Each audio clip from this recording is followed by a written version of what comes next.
सोचते हैं कि सिर्फ द्रौपदी से ही हुआ था पांडवों का विवाह, तो आज जान लीजिए पूरी सच्चाई। तो सबसे पहले आप सभी को राम राम दोस्तों द्रौपदी पांचों पांडवों की पत्नी थी, जिनका विवाह असल में अर्जुन के साथ हुआ था। लेकिन एक घटना के पश्चात वह पांचों पांडवों की पत्नी मानी जाती हैं। लेकिन इसके अलावा भी सभी पांडवों की अलग अलग पत्नियां रही हैं, जिनके बारे में कम ही लोगों को जानकारी है। चलिए जानते हैं इस विषय में। सहदेव का विवाह।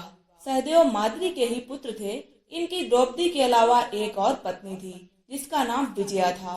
विजया मदुरा के राजा की पुत्री थी और इन दोनों के पुत्र का नाम सुहोत्र था। नकुल की पत्नी।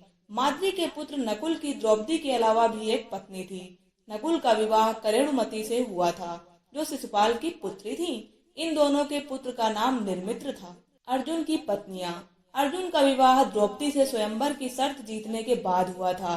इसके अलावा अर्जुन की 3 और पत्नियां थीं, जिसमें से एक श्री कृष्ण की बहन यानी सुभद्रा थी, उलूपी थी जो एक नाग कन्या थी। वहीं तीसरी पत्नी चित्रांगदा मणिपुर की राजकुमारी थी।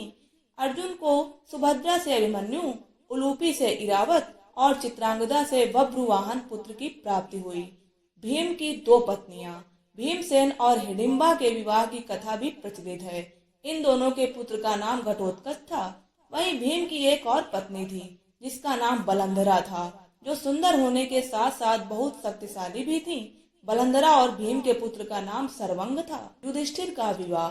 युधिष्ठिर का विवाह देविका से भी हुआ था, जो शिव साम्राज्य के राजा गोवासन की पुत्री थी। युधिष्ठिर और देविका के पुत्र का नाम धौधेय था।